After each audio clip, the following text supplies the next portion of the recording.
Welcome to Live Daf, your online Daf Yomi shir. Shalom Bracha and welcome back to today's Daf Yomi Brachos Daf Samach Beis. We're right on top of the Yom. It says the Gemara Tani, we learned in the Brisa, Omer Bekiva.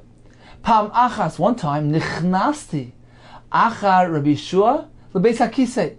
One time I followed Rabbi Shua into the Beis HaKisei, into the bathroom. I need to observe him to see his mode of behavior in order to learn from him and to derive halachos regarding proper conduct in the Beis HaKisei. And indeed, says the Gemara, I observed and I learned from him three things. Firstly, I learned lamadati,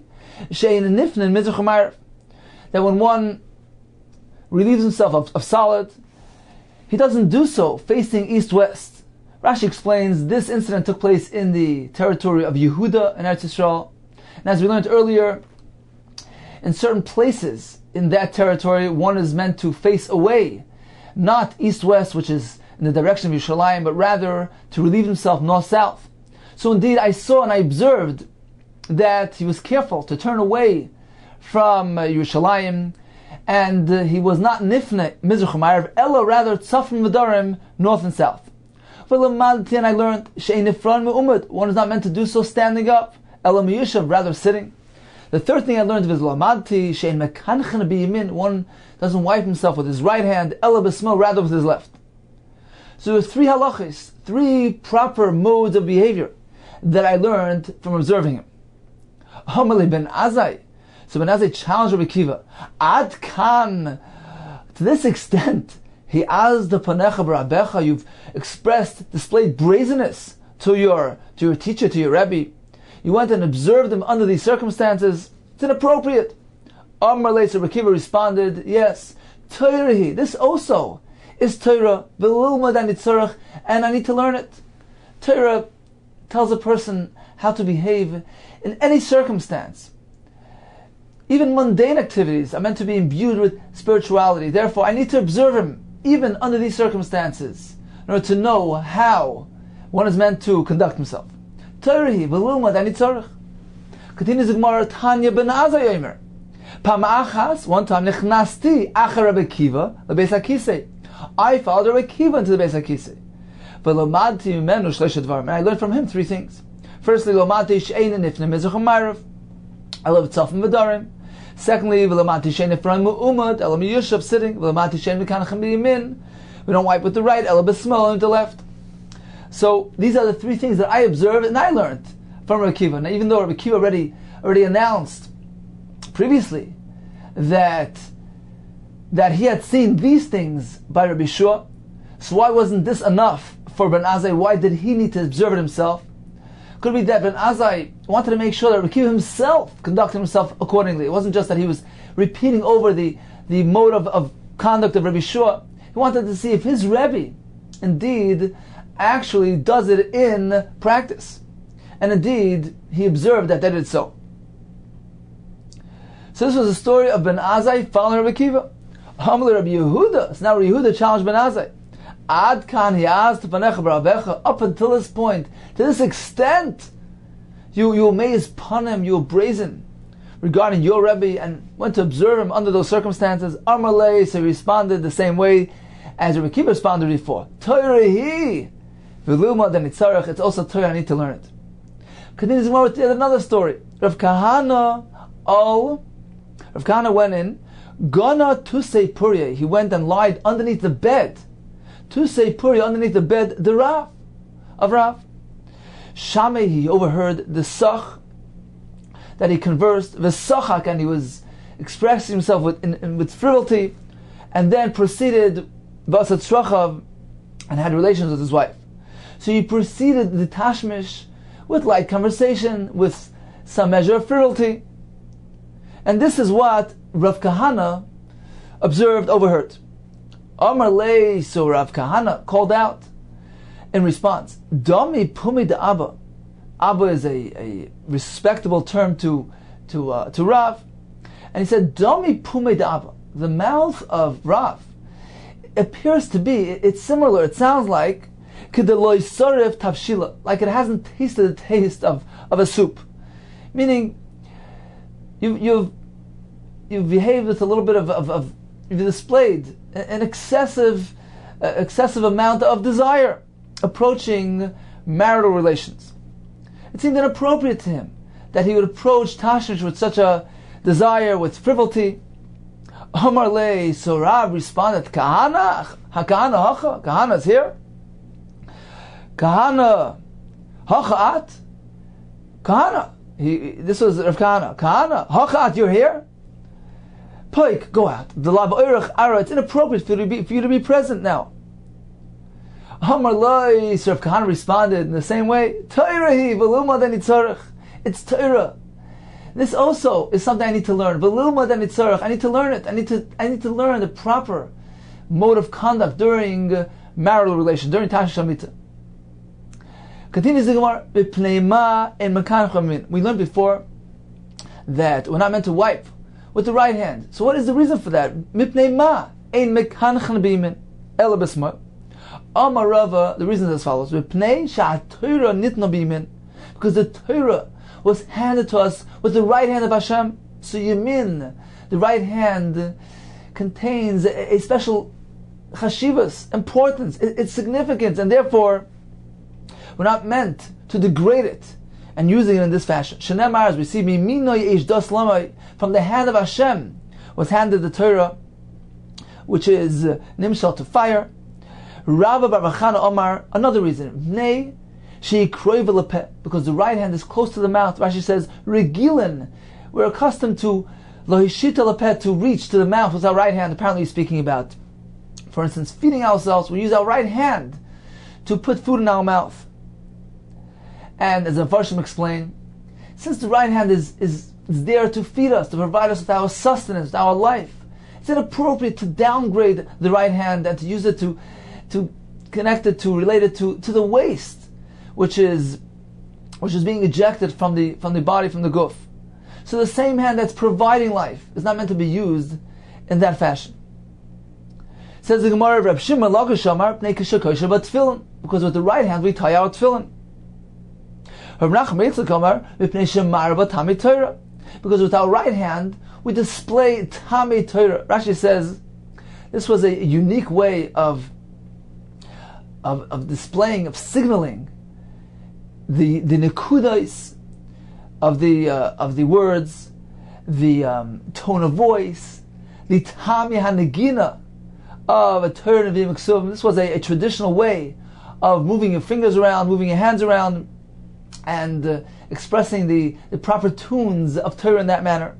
So therefore, since the right hand is used for that exalted activity of Tamei Torah, we're not meant to degrade it and use it to be mekaneach with it.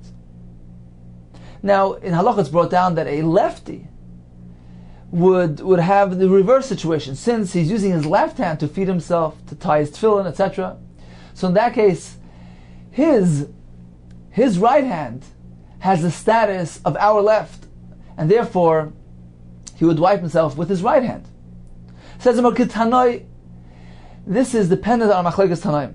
The reason why we are mekaneach b'smoil, because he eats with the right hand. Because he writes with his right hand. Because he uses his right hand to display the tamim, the tune, the tamim nagina of Torah. So in summary, regarding the proper behavior in a Beis HaKisei, nifnin tzafam nadarim, when we are in the section, territory of Yehuda, we're not meant to face the direction of Yerushalayim, but rather to expose ourselves, tzafam nadarim, north-south, is meant to be miyushav, sitting down, and mekanchin, to be wiped with smoke with the left hand. What is the reason for that? Why ein mekanchin mimin? We have several reasons. Number one, ha-Torah mimin, Torah is handed with the right hand. The right hand is kroiv lepeh. It is close to the mouth. It's used to feed ourselves. We tie the tefillin with the right hand. We show with it the Tamei Torah, and we write with it. Therefore, the Yemin has a special chashivas, and we're meant to use the smoil for kinuach. One who is tzanua, who is modest and hides himself, doesn't expose himself unnecessarily in a Beis HaKisei. he conducts himself quietly, without fanfare. Nitzel mishleisha dvar. He's saved from 3 phenomena. Min ha-nechashim, snakes, akrab, and scorpions. Because since he doesn't make a racket in there, he doesn't provoke them, and apparently the snakes and scorpions were found in their Beis HaKiseis in those days. So one who comes in and out quietly, instigate these creatures, and he's saved from harm. Umin hamazikim, from these evil powers, because once again, since he's bitznius and he conducts himself with respect, so the mazikim don't bother him. Some say his dreams are miyushav, settle on him. He doesn't experience disturbing dreams because the mazikim don't come disturb him. A person who's tsanua, who's modest, doesn't act with gaiva, with haughtiness. So the mazikim, they don't feel threatened by him, and they don't bother him. Says the Mahu Beis HaKisei, there was a Beis HaKisei down in Tveria that was so infested with evil powers, with the shade and with the mazikim, up to the point that although ordinarily when 2 people enter a place, they're protected from mazikim, but in this place it was different. Even if 2 people went in there together, even during the day, mitzigi, they would be harmed by the abundance of by the powerful mazikim that were present there. Rav Ami, Rav Asi, who were great tzaddikim, they weren't afraid. They would go into this heavily infested Beis HaKisei. They would go in They would go in one at a time, and they were not harmed. How did you do that? Are you not afraid of the shade mazikim? No. We have a tradition that if we conduct ourselves appropriately in the Beis HaKisei, that protects us from harm. Kabbalah, the Beis HaKisei, tzniusa v'shtikusa. The Kabbalah regarding the proper behavior in the Beis HaKisei is tzniusa, with modesty, shtikusa, quietly, and this protects a person from the powers that are present there. Kabbalah the Yisuri. What is the Kabbalah tradition that one is meant to have regarding Yisurim, afflictions? How is one meant to respond appropriately? Shtikusa, be quiet, don't complain. Rachmi, and ask Hashem for Rachmanis. Continues the Gemara, Abaye, Meravile Ima, his mother would raise Imra, a sheep, Lemel Bahadei Beis HaKisei, to accompany him into the Beis HaKisei. Apparently, the fact that he had an accompaniment, this would serve to protect him from the shade and mazikim. Says the Gemara, why a sheep? Why didn't she raise for him a goat? Since the shade of the Beis HaKisei, Rashi says, is equated to similar to a sire, to a goat, as the pasuk says, so therefore they wanted to avoid any association with the shadim of the Beis HaKisei, and instead of giving him a goat, a sire, she would give him a sheep. Says the Gemara, Rava, before he became the Rosh Hashiva, the head of the academy, his wife, who was the daughter of Chizah, she would shake noisily, a nut, some nut,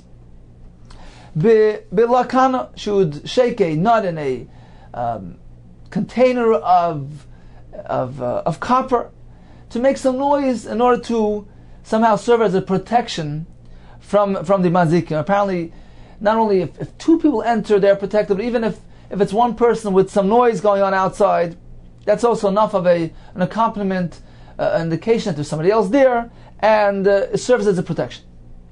This was before he became the Rosh Hashiva, so this was sufficient. However, Basa the Malach, after he became the Rosh Hashiva, now he was of a more prominent person, and Rashi says he needs more shimur, he needs more protection, because the mazikim and the shadim are now envious of him, they're jealous of him, and just like they're jealous of ordinary Talmidei Chacham, certainly a person who is a Rosh Hashiva of such high prominence, and therefore he required a higher measure of protection. So what did his wife do? Instead of shaking the nut, Avle Kapsa, she made for him a little window where she could extend her hand through it.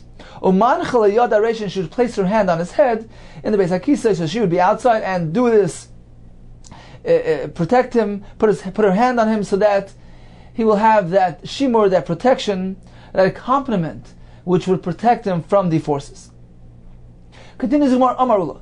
Achori hageder nifna biyad. If one is behind a fence, he can relieve himself immediately. He doesn't have to be marchik, distance himself anymore. So he can be mafna. When we speak about mafna in this blot, it's speaking about relieving from solid waste. So once he's behind a geder and he's hidden, in that case, since his revealed portion is hidden, that's okay. Ubebika, but if he's in an open area, valley, and at that point, he has to distance himself to the extent that his friends shouldn't hear him passing wind. It's not sneistic. So once again, according to Ula, if he's behind the fence, that's sufficient. If he's in an open area, he has to be marking himself. He has to distance himself up to the point that he is not hurt. He learned differently. If he's behind the fence, if he's behind the fence, then he must make sure that nobody hears the sound. It's not enough that he's hidden. It must be that ein chaver shemea the sound. But if he's in an open area, then he must distance himself much more. It needs to be that nobody can actually see him. Says more Meisve. We have a Brachos which tells us otherwise. That is not necessary. One doesn't have to go that far away that he's out of sight completely. The Brachos here is speaking about one who has employees that are crushing his olives in the olive press, and he's trying to do it with tahara, impurity, and all of them there have cleansed himself in preparation for this olive press, and let's say they need to go out to relieve themselves. Says the Brachos, they can go out, and they can go relieve themselves behind the fence. They remain tar, they retain their status. We don't have to be concerned that perhaps they became tummy. So we see here clearly that once, as soon as he's behind the fence, that is sufficient to relieve oneself. And one does not need to distance himself further than that. So this is a contradiction to Isi Bar Nassim, who tells us that even Achari Geder, one must ascertain that he's not hurt. The Brachos tells us that Achari Geder is enough, is sufficient. It says regarding Taharis, Chacham were more lenient, since this involves maintaining the purity of the olives. Therefore, the Chacham allowed him to relieve himself as soon as he gets behind the fence, so that he doesn't stray away and perhaps contract Tumah. Therefore, this is a special leniency in this circumstance. But ordinarily, one must make sure that he is at a distance, that he cannot be hurt. Tashma, we have another ride from this Brachos. Kama yirchaku v'yitorin. How far can these laborers distance themselves and still retain the tahara? This is again regarding the laborers who are working in the olive press. Says the Brachos, Kedei shehi that the person sees them. As long as he sees them, as long as the person that is tar, as long as the employer sees them, then we assume that they are still tar. So again, this is speaking about going out of the olive press, and the Brachos tells us they cannot go further, they cannot go past the point where the employer, where the chaver who is pressing these olives, and he's making sure that all his employees are also tar. So they must make sure they stay within his eyesight. Says Rashi, if they need to relieve themselves, apparently they're not going to go past that point. So it seems pretty obvious that they're allowed to relieve themselves even if they're within eyesight of the owner. And this is a steer to Isi Bar Nassim tells us that one may not relieve himself if he's still anywhere within the eyesight of somebody else. Says we're here once again, Shanu Echlet Taharis Akil Rabbanon. Regarding Taharis, the Chacham were more lenient in order to maintain the Tahara of the purity of the olives. Therefore, the Chacham were makel and allowed one to be lenient and relieve oneself even if he's within the re'iyah, within the field of vision of his friend. Says Rav Ashi Amar, it's not a kasha. It was never a kasha on Isi bar Nosson. Why? My calls man shein chaver roya dekamer Isi. What does Isi mean when he says that one must distance himself up to the point that his friend doesn't see him? My calls man shein chaver roya dekamer Isi bar Nosson. What do you mean when he said that? He simply meant calls man shein chaver roya es pirui. He meant to say that his friend shouldn't see the revealed portion of the person. Certainly, him himself, that's okay. A person can see him as long as he doesn't see the pirua, the exposed portion of the person. And therefore, it's not a kasha from the Brisa. The Brisa is also speaking about this type of case. That the person is still seen by the owner, but not his revealed portion. His exposed portion is hidden from view. If so, certainly this will be acceptable even according to Isai bar Nosson. Continues the Gemara, who's Sabdana? There was a person who presented a eulogy. The Nochas came to Rav Nachman, who said his hesped in front of Rav Nachman, the president of Nachman.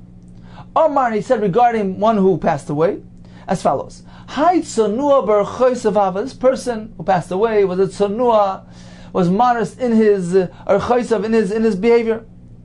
Omar Rav Nachman. So Rav Nachman challenged the person who gave the eulogy. At ailes b'hadei beis hakisei v'yadat. Did you ever follow into the beis hakisei and therefore you know v'yadat itzanua eloi? Do you know if he's a tzanua or not? The Sani, as we learned, ein kairin tzanua. The title tzanua is only applied ella lemisha tzanua beis hakisei. So that's a prerequisite. That's a condition to receive the title of tzanua. So how do you know? Says Rav Nachman, my nafka lemine. Why was Rav Nachman so concerned whether this was entirely accurate or not? Says Rav Mishum Desanim, because we learned, because Shem Shen Ephraim and Amesim, just as they in heaven, they give a retribution, they punish the Mesim on account of their deficiencies. Kach Ephraim and Asab Donim, the same way they on Ephraim they punish the ones who eulogize falsely, inaccurately, and the ones that acknowledge them. Therefore, Rav Nachman wanted to spare himself a punishment, and he wanted to make sure that the Saptan, the eulogizer, was properly informed, and he was basing his words on reality. Tana Rabban, Ezer Tzanua, who is a true Tzanua? Zehanifna Balayla, one who relieves himself at night, the same place that he does so during the day. Just as he distances himself by day from people, he goes out of the area, out of the inhabited area, so too at night, even if there aren't too many people around, nevertheless he conducts himself with the high degree of tznius, and he goes to the same place as he would do during the day. Says, is that necessary? Eini? Va'amar Ravida Marav, is that so? We learned, Ravida Rav told us, La'olam yanig adam asatzim, one should be accustomed Shachas Ravis to relieve himself in the morning and at night. Why? Kadesh leyitzorech lisrachik. If he does so in the morning when it's still dark, at night when there are no people around, and he is not seen by the public, in that case, that's the best time, because he doesn't need to be marching himself. He doesn't need to distance himself, since either there are a few people around, or because it's not seen, it's still dark. So we see that it's not necessary to find the same place at night as during the day. V'su, says the Gemara, another kasha, Rava, the conduct of Rava was as follows: B'imama, by day have a ozla at mil. By day he would walk until a mil to get out of the area. Ubalayla, at night he didn't do that. Amalei l'shama, he told the servant, Pulling l'duchta b'chayva the masa, go find me a area clear of people in the street of the city. V'chein amalei Rav Zeh l'shama, Rav Zeh told his servant, Chazi, go take a look, man dika chay beis chavraya, go see if there's anybody behind my friend's house, the bein lifni, so I would like to relieve myself. So we see that it's not necessary to distance himself at night as he does during the day. So it's not a prerequisite for being a tzanua. Says Mar, you're right. Don't say that at night it must be in the same location as during the day.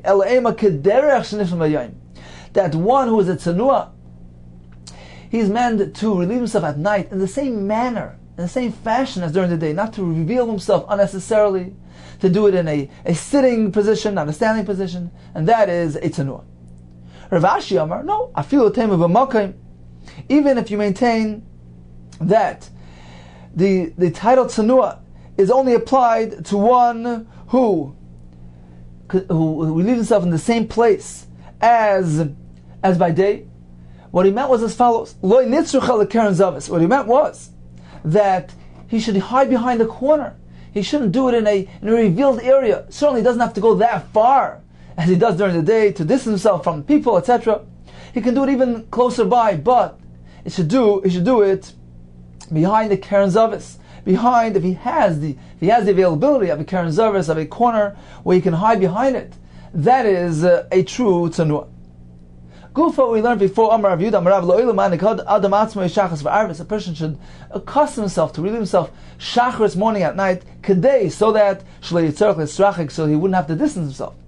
Tani Namiyacha, we learned a Brachos as well, but Nazi Omer Hashkim V'Tzei, get up in the morning and relieve himself. Ha'erev V'Tzei, do so at night, Kedei Shlei Yitzarech, so that you don't need to be marching yourself. Mashmeish V'Shev, you should feel and massage the openings, and which facilitates the relieving, and then sit down. But don't do it in reverse. Don't first sit down and then feel. One does that. He's availing himself to kshafim, to the effect of sorcery, even if kshafim are done far away in aspamia. They will arrive on him. So it's dangerous to conduct himself in that manner. He forgot the order, he sat down and then did the mishmish. What is the remedy to protect oneself from harm? Says the Kikoy, when he gets up, he should say the following text. Loyli, it shouldn't affect me, you shouldn't have any control over me. Loy sachim, loy sachtim, not the kshafim, not this kshafim, not those kshafim. Loy hani, loy mehani, not all of them. Loihani, not all of them. Loimehani, not even a portion of them. Loicharshi, the charsh, not kshafim that come from male sorcerers. Loicharshi, the charash sasa, that come from female sorcerers. Tani ben azoyim, I'll call mishkav shchav. Sit on any type of lie on any type of surface. Chutz min karka, except for the ground. Parsha said because it's cold, so don't lie on the ground. Don't go to sleep on the ground. Make sure there's some sort of something in between, a mattress, etc. I'll call Moishav shape, sit on anything chutz min hakar except for a beam, because you might fall off it. Amar Shmuel, sheina b'mud hashachar, taking a nap, sleeping in the early morning. Ka'astam ki'istama leparzla, it's so beneficial to one's health to sleep right at daybreak. It's like galvanizing metal. It's a good conclusion to the night. Yitziyah b'mud hashachar, relieving oneself in the Amud HaShachar time, is also ke'istim leparzla. It's beneficial to one's health, like taking a metal and galvanizing it. Bar kapara have a maz b'mili b'dinri. Bar kapara would sell words, advice with dinarim, meaning he would go ahead and announce these good pieces of advice, these precious words of advice. Adekafnes echol. A person should eat. Adekafnes, while you're still hungry, when your appetite is still there. Don't wait until the appetite dissipates. At that point, the food won't have the same positive effect on you. So eat while you're hungry. Adetzachis, while you're still thirsty, have your drink. Aderascha kederach, while you need to relieve yourself, shfoich, go and relieve yourself. Do it immediately. As soon as you feel you need to go relieve yourself. Until while your pot is still cooking up, that is the appropriate time. Don't prolong. Don't hold yourself back. If you hear the sound of a keren, of a some sort of instrument announcing beroimi in Rome, as follows: Bar mazbin te'eni. If you hear the keren, maybe it's a shofar announcing in Rome the following announcement. The son, Bar Mazbin Te'eni, the son of a fig merchant, Te'eni the Avach Zavin, go sell the figs of your father. If your father is not around, and there's a customer that is available, that's coming to buy the figs, go quickly and sell it while there's a demand. when you pass through the pathways of Mechayzel to go out to the field, so don't gaze not to this side, not to the other side. Why? Dilma Yasvi Nashi. Some have a girsa Dilma Yasvi Inshi. Perhaps there are people sitting there relieving themselves. Lav Urach Aralas Takulbu. It's not appropriate to look at them. Rav Safra al Beis HaKisei. Rav Safra entered the Beis HaKisei. Also Rav Abba. Rav Abba came along. Nochar le'abava. He coughed as a signal by the doorway. Amarle. So Rav Safra responded, Le'omar. Come inside. Basa de Nafak. After he came back out, Amarle, so Rab Abba challenged Rav Safra. He said, Al Hashtalei Alis Seir. You haven't even gone to Seir. V'gamers lachmil the Seir, and you've accustomed yourself. You've adopted the practices of Seir, of this nation Seir, who are not Sanu on Beis HaKisei. Why did you speak? We're not meant to speak in the Beis HaKisei. Lav hachitnan, haven't we learned in the Mishnah? Medura Hasham, there was a fire in the Beis Hamikdash, Beis HaKisei shall cover. There was a Beis HaKisei of honor, of respect and honor. Why was it called the Beis HaKisei shall cover? It was very kvoidei. The cover, the honor, was for the following reason: Motzei nol, if one finds it locked, b'yidusha shel adam, so he knows there's somebody in there. Motzei pesuach, if he finds the door open, b'yidusha ein shel adam, he knows there's nobody there, and it's available. Alma, apparently, we're not meant to speak in the Beis HaKisei. Lava Erech Arahu. It's not appropriate to speak in the Beis HaKisei. Therefore, they had the signal to know whether there's somebody there. So why did you go ahead and say Leil Mar? Says the Mavu Savar. Rav Safra thought Mesukanu. He thought that perhaps Rav Safra is Mesukan. He's in danger on account of his desperate need to relieve himself. Therefore, since he thought that Rav Safra was Mesukan, he went out of his way and he actually expressed himself in words in the Beis HaKisei. The Sani of Shimon Leil Omer, Amud HaChozer, if one pushes back the solid waste, maybe it's al Nehu Droiken, it can bring a person to the sickness of a Droiken. Silon HaChozer Miraglayim, which are pushed back, maybe it's al Nehu Yiroken. So we see it's dangerous to withhold. And therefore, he expressed himself in words, even in the Beis HaKisei. Rabbi Lezer al Beis HaKisei, Rav Lezer went to Beis HaKisei. Aso Parsa, somehow Gersa. Aso Reima, a Roman came in the Dachke. He squeezed him. Come Rav Lezer v'nafak. So Rav Lezer got up and left. Aso Darkoina, a snake came along with Shamte the Karkashe, and went ahead and damaged the Chalchoilus, what she says, the rectum of this guy. Koder Rav Lezer called on him, and he proclaimed Ve'etein Adam Tachtecha. The Pasuk says, I will put Adam, a person, instead of you. Atikri Adam, don't read Adam, Edaim, a guy, a Roman from Malchus Edaim. Hashem replaced Rabbi Lezer with this guy, so that he suffers on account of the snake instead of Rabbi Lezer. Says the Gemara, V'omar lahargecha, laharokcha, v'atachas alecha. So this was David HaMelech calling out to Shaul. We know that David HaMelech was fleeing from Shaul. And the story was that David was hiding in a cave, and while they were in the cave, they noticed that Shaul arrived. He came in there to relieve himself, and David HaMelech resisted the temptation of killing him on the spot. And after this happened, Shaul HaMelech left. So David came out afterwards, and he called out to Shaul, "Look, you came into my domain, into my territory, and I spared you. I could have killed you, and I spared you. I didn't." Says the Gemara, let's understand the verbalization here. V'omar laharokcha. He said he wanted to kill you. V'atachas alecha, and he had rachmana, so he spared you. Why is he speaking in third term? He did it. He spared. V'omar v'omarti miboilei. He should have said, I contemplated killing you. V'atochas, he had mercy, he spared you. V'chasti miboilei. He should have said, I spared you, I had mercy on you. So apparently there's a hidden message here. He's explaining the reason, the basis of why he indeed spared him from death. Amar B'lezer, Amalei David l'Shol. David announced to Shaul as follows: Min ha'Torah, according to the halach and the Torah, ben hariga ata, you're liable to death. You're liable for death. You're a ben hariga. Why? Shari roidaf ata, because you have a din of a roidaf. You're pursuing me. You want to kill me? Va'Torah amra. What does it say in the Torah? Ba lahargacha, if one approaches to kill you, hashkim laharga, hasten to kill him first, preempt it. So I could have killed you. Why didn't I? Ella tznius shoysabacha, the tznius, the modesty that I observed in you, he chasa alecha, that spared you. What exactly was the tznius?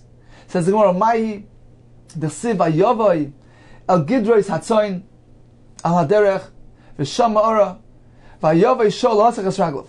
Says the Gemara, Tana, we learned in the Brachos, Geder lefnim geder. Gidrois is a double fence. So the place that Shaul went to, he looked for a place that was hidden from you, a place that was ultra tznius. It was a geder lefnim geder, uma'ar lefnim uma'ar, a cave within a cave. Lahasech, he went to relieve himself, and the pasuk used the word lahasech. Amar Belezer Malamed is come to teach us another element in the tznius of Shaul. Shesichech atzmi kesukah, he carved himself over like a sukkah. So he made sure not to reveal himself unnecessarily, and therefore, when David HaMelech observed this form of behavior, this elevated form of conduct, this royal form of behavior, he had pity on him. He spared him. The Farshim explain that David HaMelech saw tznius in Shaul, and we know that on account of tznius of Shaul, he was zeicha to Esther, to a descendant named Esther HaMalka who brought a nace on Klal Yisrael. So the Farshim explain this is what he saw. He saw the tznius in Shaul, which led to a descendant as prominent as Esther HaMalka, and therefore he spared him. The Farshim also explain that although David was in danger, appeared to be in danger, since Shaul was pursuing, wanted to kill him, and the Torah tells us that one who was being pursued is meant to preempt and kill the pursuer. So why did David HaMelech spare him? So the Farshim said because David HaMelech was already anointed, and he knew that he was going to survive in any case. So he didn't really consider himself to be in mortal danger. Therefore, he spared Shaul HaMelech. But what did he do? The pasuk tells us that he cut off knaf, a corner of the me'il of the cloak of Shaul, and afterwards he displayed it to Shaul. He says, "Look, I have the corner of your beged. I was so close to you. I could have killed you, and I spared you." Says the Gemara, says knaf hamil shel Shaul balot. He went and he cut off the knaf hamil, the corner of the me'il of Shaul's clothing, balot, quietly in secrecy. Says the Gemara, what was the punishment that David HaMelech endured as a result? One who degrades clothing, as in this case, apparently it was a something inappropriate to cut apart a beged. It was a bizoyan. Soif, he ends up he doesn't derive pleasure and benefit from clothing. Shenemar, as it says, Melech David Zokin b'mayam, when he was older, vayichasu b'abgadim, and they covered him with clothing, and it didn't warm him up. So this was what he suffered subsequent to him being mevazed b'gadim, the beged of Shaul. Continues the Gemara, Im Hashem asischa bi yorach mincha. If Hashem provoked you against me, Amar Belezer, Amar Kadosh Baruch Hu David, Meses Karisa, you refer to me as a provoker. Harei ani mashulcha, as a punishment, as a result of referring to me in this somewhat of a disrespectful manner. Harei mashulcha, I will be marshal you. You will stumble in a halacha, in a very obvious halacha. B'davar shafilu tinoikos shel beis rabban yoignos. Even children in school who learn chumash know this halacha, and you will stumble and transgress it. When you will count the heads of Klal Yisrael, v'nosnu ish kofar nafshay, so everybody will give a coin, a machzah shekel, as a kofar nafshay, as a redemption for their nefesh. So we see that when we count Yidden, we're not meant to count them as people, rather they're meant to contribute coins and counter coins. In this case, David HaMelech counted the Yidden, they counted their heads without being careful regarding this halacha. Miyad vayamet Satan al Yisrael, the Satan stood up against Yisrael, and he provoked David. He instigated him to transgress this avera. V'ksiv vayasis as David bahem Go count Klal Yisrael. And when he went and counted them, he didn't take a kaifer, he didn't take this coin. And as a result, Hashem sent a plague, a dever, from the morning until Eis Moed, until the time of Moed. Says, well, what does this mean? Eis Moed. What exactly is this Eis Moed referring to? Omar Shmuel Sabo Chasnei Rav Chanina, the son of Rav Chanina, Mishmei Rav Chanina, the name of Rav Chanina's father-in-law. Eis Moed means Mishcha Shchitas HaTamid. Me'abarka means from the time of Shchitas HaTamid until Ad Shas Rikas, until the time when they would sprinkle the Dam HaTamid. Rabbi Yechon Amar, it was Ad Eis Moed mean Ad Chatzos Mamish, until Chatzos. And that is Eis Moed, that is the turning point in the day. It begins the new Moed, the new time, the time of afternoon. Vayomer LaMalach HaMashchas Ba'am. So he told the Malach who was destroying the nation, Rav Amar, Rav. Vayomer LaMalach HaMashchas Ba'am, Rav. So that was the instructions to the Malach. Vayomer LaMalach HaMashchas Ba'am, Rav. So what is Rav referring to? Amar Belez. What did Hashem mean by telling the Malach Rav? Amar LaKadosh Baruch Hu LaMalach. Toili Rav Shebahem. Take from me. Take from them the Rav, the great one. Sheyesh bo lipara mem kama choves. Take the greatest one, who is valuable. He is prominent and therefore valuable. And by taking him, this will be a repayment for many debts. Toili Rav shebahem sheyesh boy, because within him, because in his value it contains enough lipare mehem kama choves, in order to pay for Klal Yisrael, to be a payment for several debts. Who died? Avisha ben Sruya, Sheshachal Grubish Sanhedrin, who is equated to the Roiv of Sanhedrin, and that is the term Rav, the greatest one, and also Rav is a Lashon Roiv. He's equated to the majority of Sanhedrin. It says in more Bahashchis Ra Hashem, when he was Mashchis, Ra Hashem Vayinachem, and he was consoled. It says, well, what does it mean? He saw Ra. What did he see? My Ra, Amarav, Ra, Yaakov Avinu. He saw Yaakov Avinu. So we see the term Ram by Yaakov Avinu. So in the schus of Yaakov, he spared Klal Yisrael. Shmuel Amar, what did he see? Efashel Yitzchak Ra. He saw the ash of Yitzchak, which was actually the carbon that Avraham Avinu sacrificed in place of Yitzchak. So the ashes of this carbon is a remes, symbolizes the Mesiras Nefesh of Yitzchak, who actually was willing to give himself up to Hashem as a carbon. Shenamar Lakim Yir Le'aseh, Hashem, it will be seen to him the seh that was brought in the Mizbeach. So the Lashon Yira is applied to this as well. Rabbi Yitzchak Nafcha Amar, what did Hashem see and was consoled? Kesef Kippurim Ra. He saw the money that was contributed in the Midbar. Shalama Velokachtas Kesef Kippurim Eis Yisrael.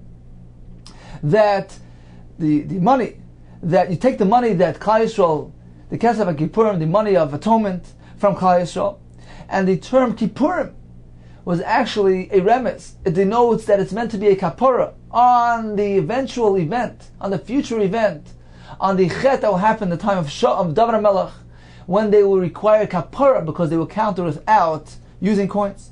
Rabbi Yechon, what did Hashem see?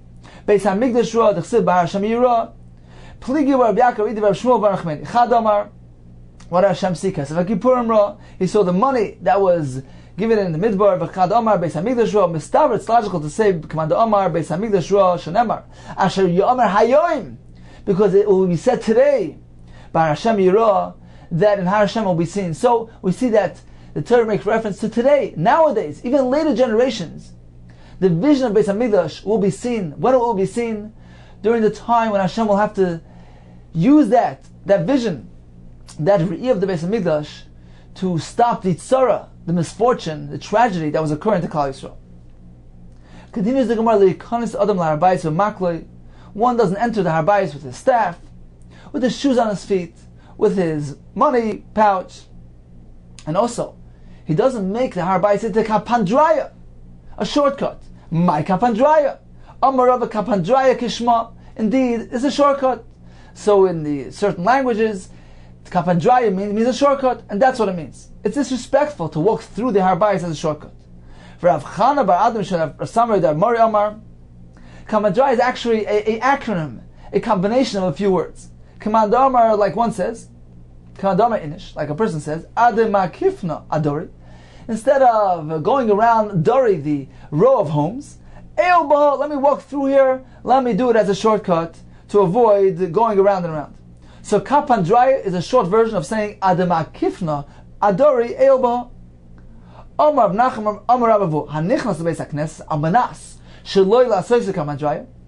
If one enters a Beis HaKnesses with the intention not to use it as a shortcut, he's going in for a different purpose.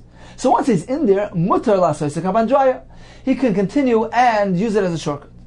Ravo Amar Imhoya Shvil Mikari Mutar. If it was a pathway, if there was a pathway that existed there before the Beis HaKnesses was built, Mutar, then indeed he may continue using that pathway and use the Beis HaKnesses as a shortcut. So one shita says if he enters the shul for a different purpose, then he may continue walking to the other side, even though it results in shortening his way because he hadn't gone with that intention. According to the second shita, if there was already a pathway there beforehand, then he may use that pathway as a shortcut, even if it's through a shul. If one enters the shul, he is spalal to daven. So once again, a similar concept. If he enters to daven, he may certainly walk through the other side, and even though it results as a shortcut. When they would come to the home of Hashem, so they would enter through one direction, and they would serve Hashem in the Beis HaMikdash, but then they would exit through the other direction, even though it would end up being a shortcut. Continues the Gemara, certainly one is not meant to spit in the Har Bayis. This is a kavachomer. If a kapandraya is prohibited, certainly spitting, which is a greater level of bizayon, certainly that's prohibited. Amar Beber Amar Shua ben Levi Klarekik Bar Habayis Bizman Hazeh, even nowadays, when the Beis HaMikdash doesn't exist any longer, Ki'ilu Reikik Bavas Einai, it's as if he spit it into the pupil Einai of Hashem. Shanema Ba'oya Einai V'libi Sham Kol HaYomim. My eyes and my heart will be there all the days. Einai V'libi Sham, even after the Churban Beis HaMikdash, my eyes and my heart are still there. Therefore, if one spits in the Har Bayis, it's akin, it's equated as if he spit into the eyes of Hashem. So one is meant to refrain from doing so even nowadays. Amar Rava, Rikika Beis HaKnesses Sharia. Spitting in the Beis HaKnesses is permitted. Why? Midid Avan Iminal. Just like walking into the Beis HaKnesses with shoes is permitted, and therefore spitting is also permitted. Why? Ma Minal Bahar Bayis Osir. Beis HaKnesses Mutter. Just as Minal, shoes, although in the Har Bayis is Osir, in a shul it's allowed. After Kika Bahar Bayis is Osir. Same thing regarding spitting. In the Har Bayis it's prohibited, but Beis HaKnesses Shari is permitted. Only our Papa Rava. He challenged them. Va'amila, some say, was Ravina who challenged Rava. Va'amila Ravada Masla Rava. Why are you deriving it in this fashion? Adiyolaf and Minal, Leilaf B'kapandraya. Instead of learning Rikika, spitting, you permit it because you derive it from the heter of Minal. Just as you're allowed to walk into a shoe with a shoe, so you're allowed to spit in there. Why don't you learn a Isser, a prohibition from Kapandraya? Just as one cannot use the shul of Beis HaKnesses as a shortcut, even though it's only a shul. So derive from there regarding Rikika as well, that is prohibited. So why go in this direction and be mater, go in the other direction and be aser? Amar lei, so Rava responded, Tana yana from Minal. Let's take a look at the Tana. The Tana learns from Minal. But Amar is B'kapandraya, and you say that I should learn from Kapandraya. Says, well, Mayi, where do we find this Tana? The San is we learned. Leikonas Adam Har Bayis, Leibemaklish V'Yadei, not with his staff, Leibeminalish V'Ragle, Leibemois Hatzrun Leibesadinai, coins, money that is wrapped in his sadin, in his sheet, Ufendasai, in his money belt, his money belt, Ufendasai Shal Zachirav. He shouldn't, again, Leibemois Hatzrun Leibesadinai, he shouldn't go to the Har Bayis with money wrapped in his sadin, or Upependasai Shal Zachirav, his money pouch which is slung behind his shoulders. He shouldn't turn the harbayis into a shortcut. And certainly not spit there. What's the kavachayim?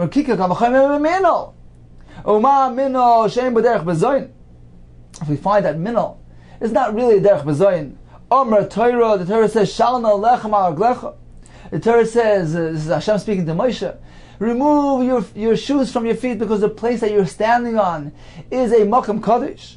So certainly, if a minol is not meant to be worn in the harbayis, even though it's not really bezoyin, certainly spitting is prohibited.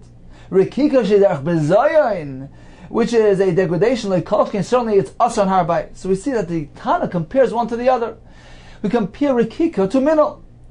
If in the harbayis minol is asr, so rikika is also asr. But regarding our case of Beis HaKnesses, since minol is mutter, rikika is also mutter. So this is the basis for my leniency. Rabbi Yosef B'Yehuda Omer ein tzarich. We don't need to derive rikika from minol. Harayu Omer kein lovel shar melech v'vursak. This is Megillas Esther. We're not meant to approach the gateway of the king's palace wearing a sack, clothing, labush sack, enclosed in sack. We can derive from a kavachaim. Oma sack she'ein amos. Certainly a sack which is not, it's not repulsive.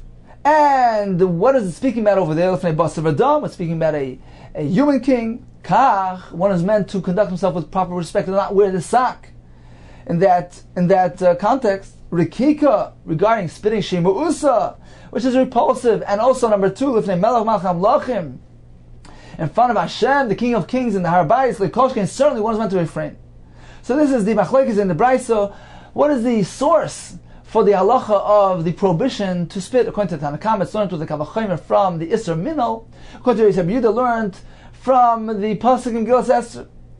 So this is Rava's response. I derive the Isser Rikika from the Isser Minol, therefore only when these are Isser Minol, but in the Beis HaKnesses, since the Isser Minol is not applicable, so too Rikika is allowed. Omar Leis, he told him, no, Anohachi Kamina. This is what I mean to say. Let's say that in both cases we'll be stringent. In the harbayis it's asur, in the Beis HaKnesses is asur. Why? Let's say as follows: harbayis is asur b'minol, and harbayis where minol is asur, wearing shoes is prohibited. Lulfa b'minol. Then we can derive. Certainly we can derive the isur rikika, the isur to spit, from the isur minol. If minol is asur, certainly rikika, which is more repulsive, is asur. If minol is asur, which doesn't involve bezayin, certainly rikika, which is a derech bezayin, which is repulsive. Aval Beis HaKnesses, the shari b'minol. But a Beis HaKnesses, where there's no isser to walk with him minol, fine, so let's not learn from minol. Adiyol of minol leheter. Rather than go learn from minol to be matir rikika, if minol is asr, so rikika is asr, don't go in that direction.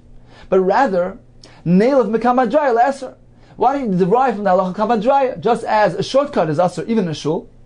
Same thing regarding rikika. So why do you go in that direction and matir? Learning from this direction and asr.